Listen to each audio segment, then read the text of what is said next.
What's up, YouTube? It's another Wednesday with the one and only BillyJ on the Fab 5 collab. 1 week ago, on March 19th, 2014, Fred Phelps Sr. passed away of natural causes in Topeka, Kansas, where he is survived by 13 children, 54 grandchildren, 7 great-grandchildren, and 1 loving and loyal wife of almost 62 years. Fred was a very complex character. Many of us, myself included, only knew the hateful side of Fred Phelps. Fred led his congregation of followers, mostly family members, on a mission of hatred toward the gays and anyone else who supported the LGBT. And this included the funeral of Matthew Shepard, a gay college student at the University of Wyoming, who was brutally beaten and tortured and left to die on a barbed wire fence in Wyoming. And unfortunately, Matthew passed away a few days later in the hospital. They also picketed funerals of fallen soldiers who died in the wars in Iraq and Afghanistan, holding signs saying, "Thank God for dead soldiers," and "Pray for more dead soldiers."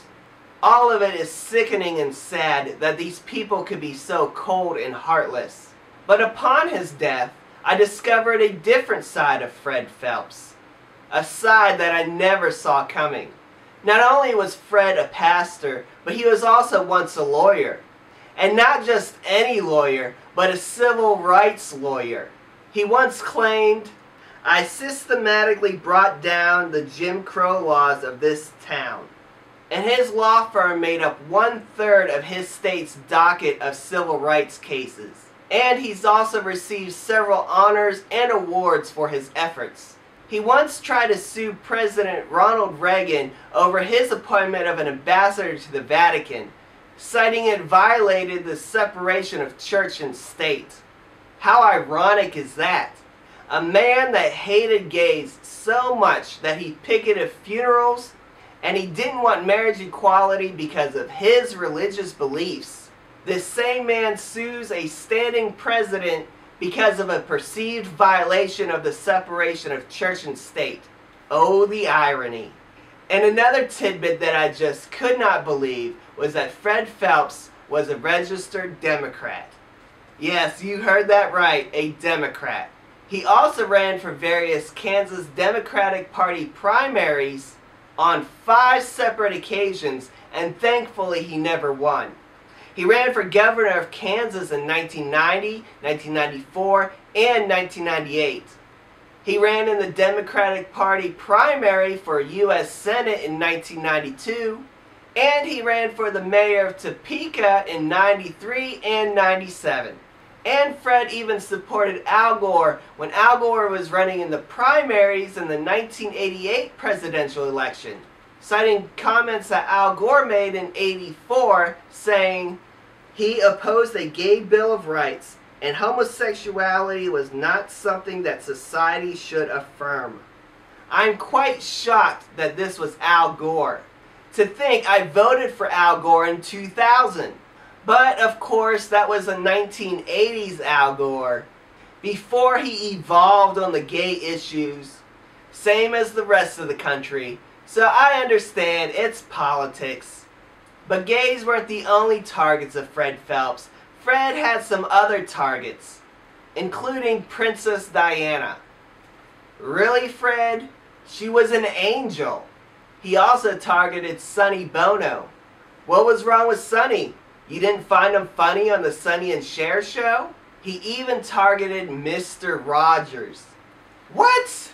How can you target Mr. Rogers? Mr. Rogers was so nice and caring that he welcomed everybody into his neighborhood. Were you a little too extreme for Mr. Rogers that he kicked you out of his neighborhood? Is that why you had beef with Mr. Rogers? I guess some people are so blinded by their hate that they can't see what a better place the world could be if they just let it go and live and let live. Fred once fought for civil rights for black Americans.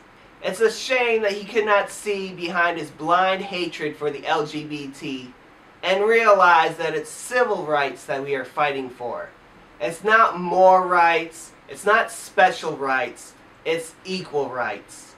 Fred was once a good man, an upstanding citizen, and it would have been nice if he were remembered that way. Instead, he'll be forever remembered for his hatred and malice toward the LGBT and our supporters. But in a way, it's because of his outlandish, malicious, and disrespectful approach to protest the LGBT that it may actually have helped the very thing that he hated most. Kathy Renna, a consultant for LGBT groups, said, "The world lost someone who did a whole lot more for the LGBT community than we realize or understand. He has brought along allies who are horrified by the hate. So his legacy will be exactly opposite of what he dreamed." And I couldn't agree more. So in a way, I want to say thank you, Fred Phelps. Thank you for helping the cause that you hated so much. And may you find peace in the afterlife.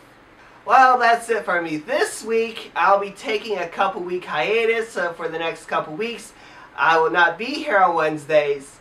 I'll actually be in the States on vacation, and when I get back, I'll film videos of the ones that I missed.